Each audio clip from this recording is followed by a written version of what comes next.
Hello मेरे प्यारे बच्चों, कैसे आप लोग।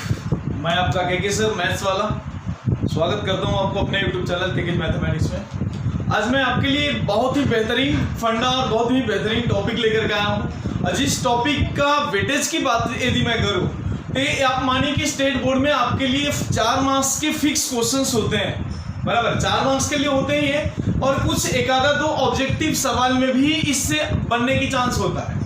तो सबसे पहले आज इस टॉपिक का नाम है definite integral as a limit of sum. या तो इस टॉपिक का नाम इस तरह से बोला जाता है, नहीं तो कहीं कहीं लिखा रहता है कि फर्स्ट प्रिंसिपल मेथड जो बोलते हैं अपन, बराबर है, first principle method by using definite integral, कहीं कहीं ऐसे भी बोला जाता है। तो सबसे पहले अपन हेडिंग देंगे। सबसे पहले तो गिव द हेडिंग, लिखते चलिए, देखते चलिए और समझते भी चलना है आपको साथ में। तो आप give the heading definite integral, definite integral, definite integral as a limit of sum, as a limit of sum, ये आज का हेडिंग है।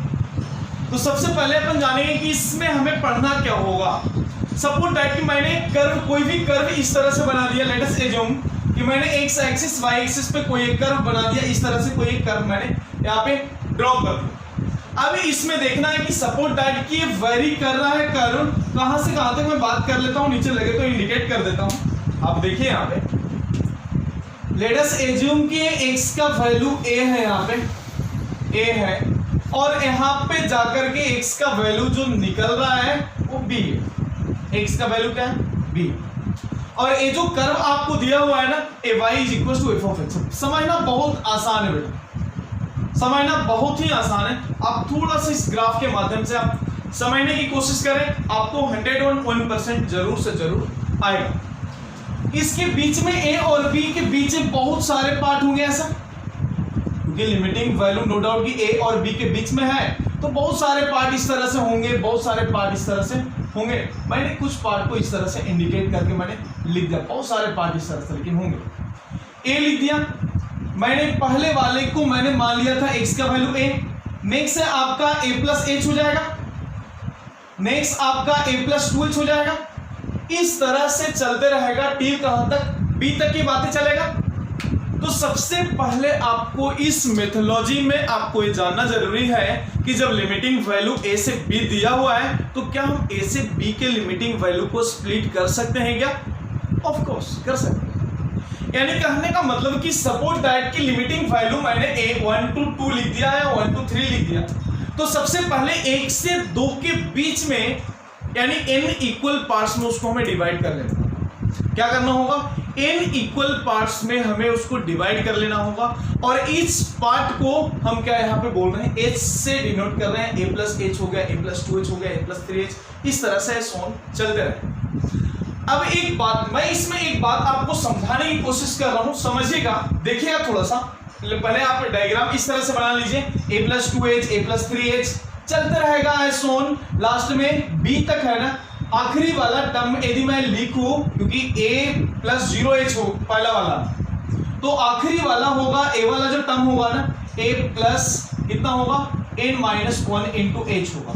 a यहां तक मैंने लिख दिया, क्योंकि स्टार्ट कहां से है? 0 से स्टार्ट है, तो n माइनस 1 तक n। यदि 1 से स्टार्ट होता तो n तक है। तो सबसे पहले यदि फंक्शन में यदि मैं लिखूं तो लगे तो आप नीचे लिख दीजिएगा, write down fundamental theorem of integral calculus. इसको हम ए भी हेडिंग नीचे दीजिएगा, फंडामेंटल थ्योरम, मेंटल मत लिखा ना, fundamental, fundamental theorem, fundamental theorem of integral calculus, of integral calculus, integral calculus. बेटा ये टॉपिक आपको यहीं तक नहीं, आगे भी आपको छोड़ेगा नहीं। इंटीग्रल कैलकुलस में भी, इंजीनियरिंग में भी आपको मिलेगा, इसलिए डेफिनेट इंटीग्रल को थोड़ा सा जोरों से पकड़ना है आपको। अभी इस मेथड से सपोज दैट कि मैंने लिख दिया कि लिमिटिंग वैल्यू a से b और फंक्शन आपको f ऑफ x dx है।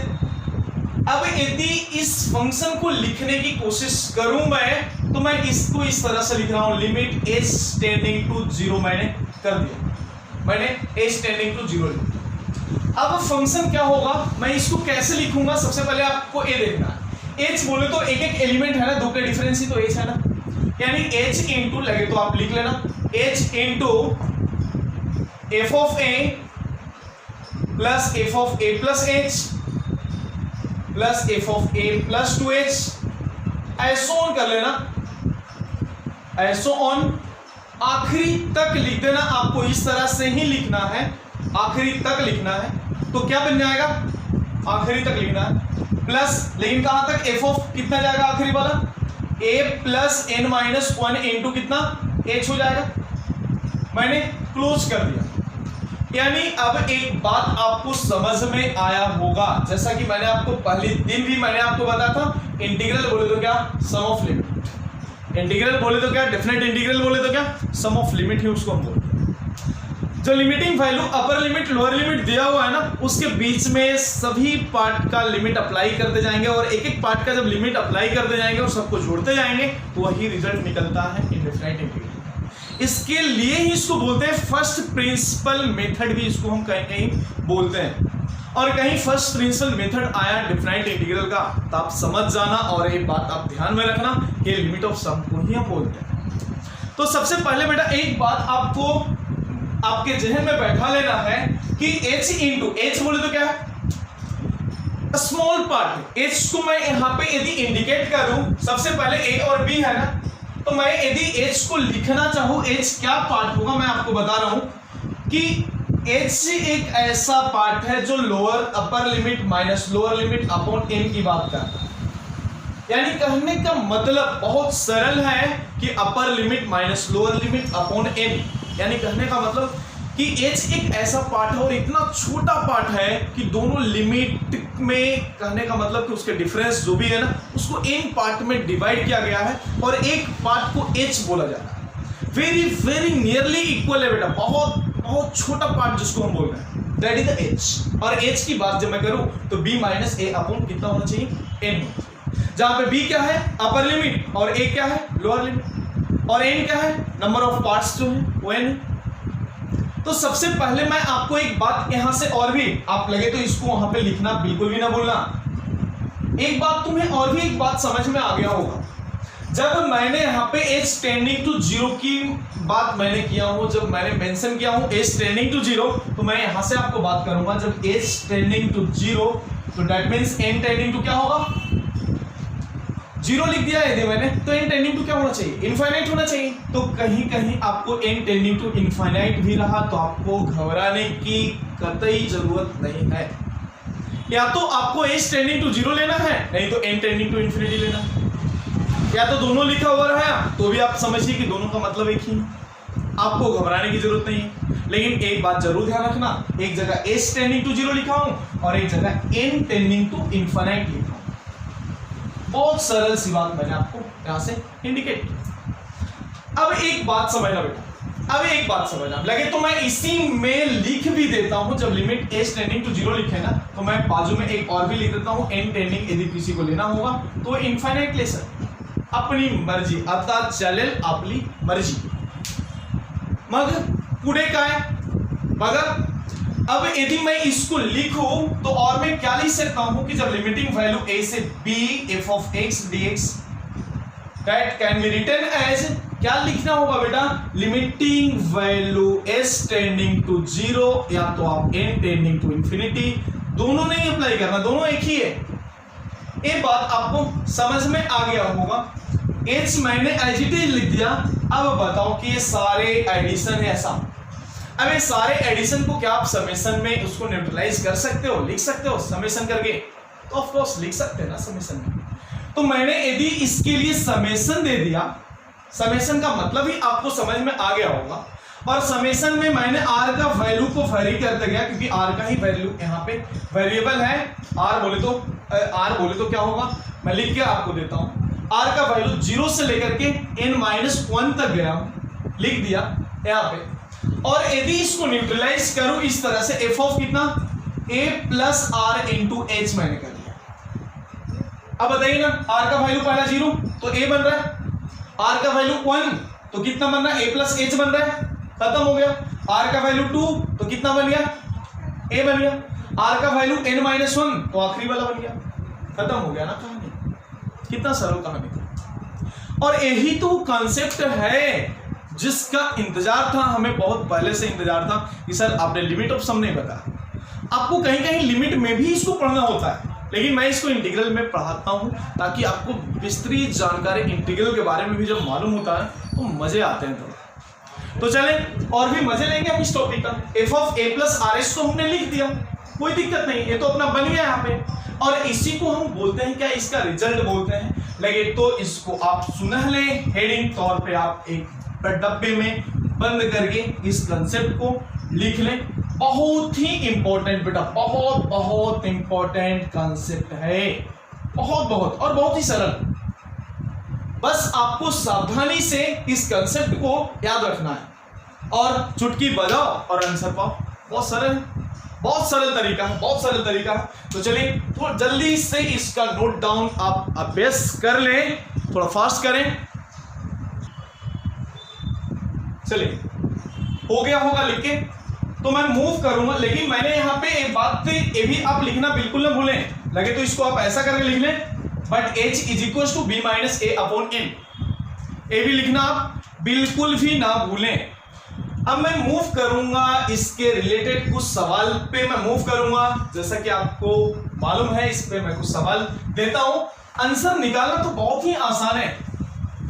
यदि मैंने कोई क्वेश्चन दे दिया, कंसेप्ट यही है, यदि मैंने कोई क्वेश्चन दे दिया, बहुत बेसिक सा क्वेश्चन मैं पहले देता हूं, उसके बाद मैं एक एक लेवल बढ़ाते जाऊंगा सवाल का। सपोज दैट मैंने यदि एग्जांपल ले लिया, इवैल्यूएट करने के लिए दिया, 1 to 2 दे दिया मैंने, लेट अस एज्यूम 1 to 2 दे दिया, 2x + 3 और a dx दे दिया ऐसा। लेकिन स्टेट बोर्ड में कैसे पता लगेगा कि हमें वही मेथड से सोल्व करना है? बेटा आप एक बात ध्यान रखें, वहां पे मेंशन किया हुआ रहता है, सवाल में ही मेंशन रहता है, by using first principle method या बाय यूजिंग लिमिट ऑफ सम, ऐसा कहीं कहीं मेंशन होगा। तब आपको ध्यान रखना कि आपको उसी मेथड से करना है, नहीं तो सिंपल वाला मेथड कैसा है देखो ना, 2x है ना, 2 एज इट इज x का इंटीग्रल x² अपॉन 2 और 3 का 3x बन जाएगा, upper limit minus lower limit कर लेंगे, खत्म होगा कहानी। यानी 4 प्लस कितना 6 10 माइनस 1 करो 1 और 3 3 1 4, यानी 4 4 कैंसिल, आंसर इज 6। आंसर क्या है उसके 6 निकाल दिया मैंने। बहुत सरल तरीका जो आपके पास पता था पहले से, लेकिन यदि बाय यूजिंग लिमिट ऑफ सम पूछा तो आपका थोड़ा सा की लंबी गहरी सांस खींचना और लग जाना कैलकुलेशन में। लेकिन एक बात जरूर ध्यान रखना कि आंसर आपके 6 है तो 6 आने ही चाहिए, नहीं आया तो आपको पता है कि आप 6 लिखोगे, मुझे पता है गलत भी लिखोगे, लेकिन गलत नहीं लिखना बेटा, गलत नहीं लिखना। आपको यहां से चेक करने के बाद रियलिटी समझ में आया कि आपने कहीं मिस्टेक किया है, उस मिस्टेक को ढूंढ लेना और फिर उसका आंसर नो डाउट कि यही आने वाला है जो आएगा। 4 और 1 6 10 हो गया, लोअर लिमिट करूं तो 1 और 3 4 हो जाएगा माइनस, तो आंसर क्या है 6 है। अब मैं देखता हूं कि फर्स्ट प्रिंसिपल से इसको सोल्व करके कैसे लाऊं इसके आंसर, वो देखना है आपको सबसे पहले। अब देखना सवाल का मजा कैसे आता है। क्या है लिमिटिंग वैल्यू में, मैं कंसेप्ट लिख रहा हूं once again, a to b as it is function f of x dx, limit h tending to 0 दे दिया मैंने, h into summation of f of कितना a प्लस आर एच कर लिया मैंने, r का वैल्यू 0 से लेकर के n-1 तक लिख रहा हूं। यदि आप चाहो तो r का वैल्यू 1 से लेकर के इसको n तक लिखो, बात एक ही होगा, फर्क नहीं पड़ेगा, फर्क नहीं पड़ेगा। लेकिन एक बात आप थोड़ा सा गौर से देखें और समझें, आप यदि r का वैल्यू 0 लिखते हो तो यहाँ n-1 लिखना होगा, 1 लिखा तो n पहुंचना होगा। अब मैं आपसे एक बात पूछता हूं, देखना लिमिटिंग वैल्यू अप्लाई करके हम इसको कैसे सोल्व करेंगे। सबसे पहले यहां पे आपको f ऑफ x कितना है गिवन, f ऑफ x कितना 2x + 3। अब बताइए a का वैल्यू कितना, इसमें a का वैल्यू 1, b का वैल्यू कितना 2, अब बताइए एच कितना आएगा, तो b माइनस यानी 2 माइनस 1 अपॉन n यानी कितना 1 अपॉन कितना n हो जाएगा। अरे बोलो, लिख दिया ना मैंने, क्या फर्क पड़ा। अब आपको f of r plus h आपको निकाल लेना है बेटा, थोड़ा सा समझिए, बातों को समझिए और मजे लीजिए जीवन के। तो मैं इसमें लिख रहा हूं सबसे पहले h कितना आया 1 अपॉन n आया, तो मैं लिखूंगा 1 अपॉन n लिख दिया। समेशन ऑफ क्या होगा, r का वैल्यू यदि 1 लगाते हो तो n तक पहुंचना होगा, और नेक्स्ट कितना होगा f ऑफ कितना a की जगह कितना है 1 प्लस कितना r इंटू h है, तो r क्या है, r एज इट इज रहने दो ना, r दे दिया, और h कितना है, h का वैल्यू 1 अपॉन n यानी r अपॉन कितना लिख दिया मैंने n लिख सबसे पहले। बट इसके आगे लिमिट है तो मैं लिमिट लिखूंगा, लिमिट कितना, अब बताइए मुझे लिमिट क्या लिखना पड़ेगा, h टेंडिंग टू 0 है या n टेंडिंग टू इंफिनिटी है, कुछ भी लिखो, लास्ट में जैसा यूज होगा हम वैसा कर लेंगे। n और h में फर्क आना चाहिए बेटा, थोड़ा सा लिखना आपको इस तरह से कि n और h आपको देखने से ही समझ में आ जाए सामने वाले को कि हाँ ये n है और h है, नहीं तो फिर क्या होगा, सारा कहानी एक ही जैसे हो जाए। अब एक बात समझना बेटा, मैं इसकी बात कर रहा हूं, समेशन में इसकी बात कर रहा हूं, इसका सम निकालना होगा, क्या करेंगे बताओ मुझे, क्या लिखना होगा। तो जब मैं इसके सम 1 to n यदि मैं लिख दूं तो आपके सामने 1 अपॉन n तो है ही है, नो डाउट, और f ऑफ कितना है, x की जगह इतना है, तो मुझे 1 प्लस r अपॉन n लिखना है ना, कितना बनेगा, r का वैल्यू 1 2 3 4 आपको इस तरह से तो डालना होगा। और एक बार लिख करके थोड़ा सा यदि हम देख लेते हैं कि क्या बनता है तो बहुत ही आसान हो जाएगा। लगे तो आप एक काम करो ना यार, कितना है a प्लस आर एच है ना, तो a प्लस आर एच यदि मैं लिख दिया, a का वैल्यू लगे तो आखिरी में ही सब्स्टिट्यूट करो तो ज्यादा बेहतर है, इतना करने की गरज नहीं होगा। आप डायरेक्टली यहाँ पे इसको ऐसा ना लिख के आप इसको ऐसा लिख दो ना यार, डायरेक्टली इसको ऐसा लिख दो, देखना कितना सरल होगा। a plus r H H छोड़ दिया मैंने, क्योंकि हमेशा वो कैलकुलेशन लिखना अच्छी बात नहीं। और मैं एक कैलकुलेशन कर लेता हूं, f ऑफ x है आपका 2x प्लस 3, तो f ऑफ कितना a प्लस आर एच कितना हो जाएगा बोलो ना, 2 इंटू एक्स की जगह आपको कितना लिखना है, a प्लस कितना आर एच प्लस कितना 3, ऐसा हो जाएगा, बोलो ना, यही तो है ना, हाँ जी। अब a का वैल्यू h का वैल्यू सभी बातें तो पता है आपको, तो मैं लिख रहा हूं a का वैल्यू कितना है यहाँ पे 1 है, तो मैं लिख रहा हूं 1 plus r as it is रहने दो, r वैल्यू होगा, और h का वैल्यू 1 अपॉन n है, तो मैंने n दे दिया प्लस कितना 3 दे दिया। अब बेटा आप मुझे बताइए यहाँ पे इसका कैलकुलेशन करूं, 2 प्लस 3 कितना 5 हो जाएगा, 5 प्लस 2 इंटू r अपॉन कितना n निकल गया, f of r plus h की वैल्यू निकल गया। अब मैं यहां से यूज कर रहा हूं, डायरेक्टली इस पे वैल्यू यूज कर रहा हूं, 1 upon n as it is, n2 summation as it is दे दिया, r का वैल्यू 1 से लेकर के n दे दिया।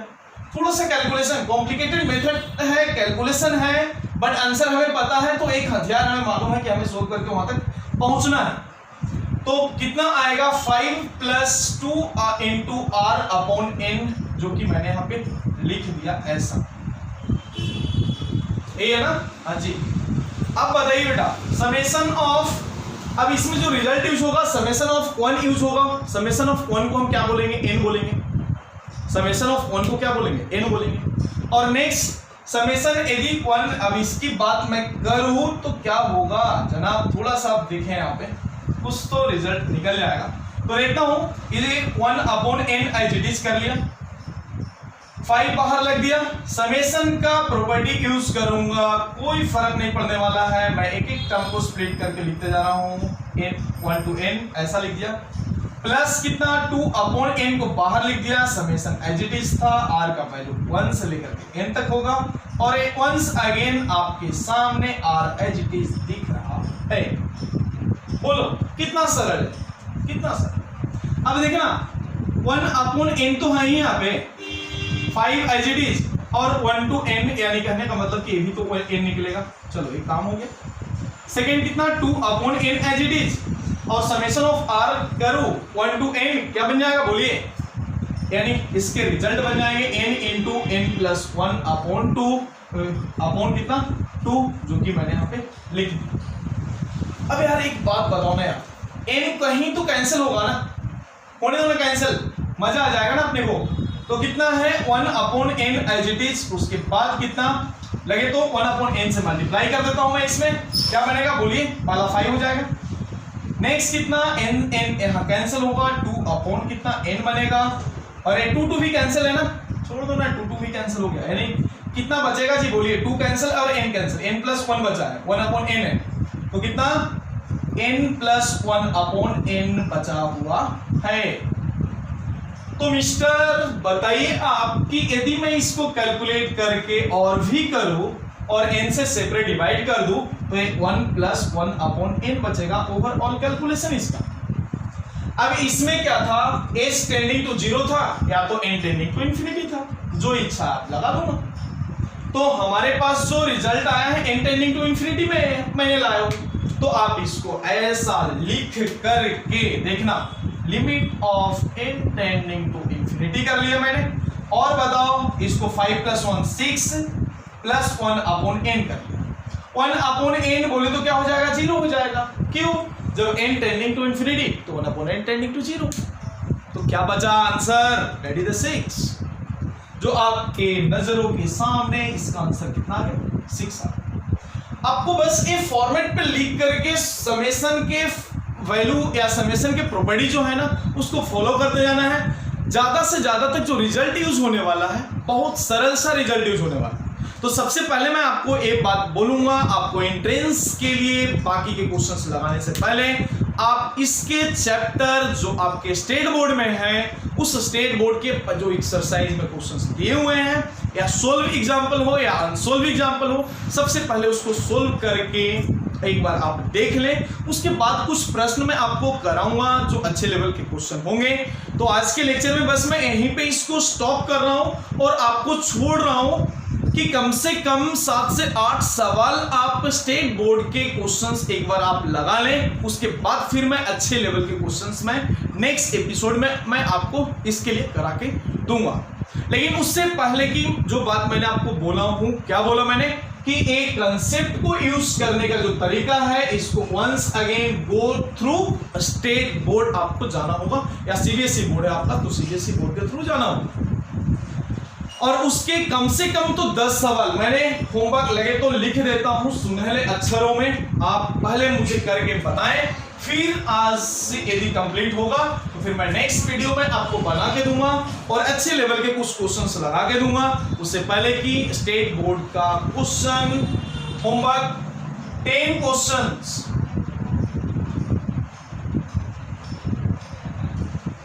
From your respective board book.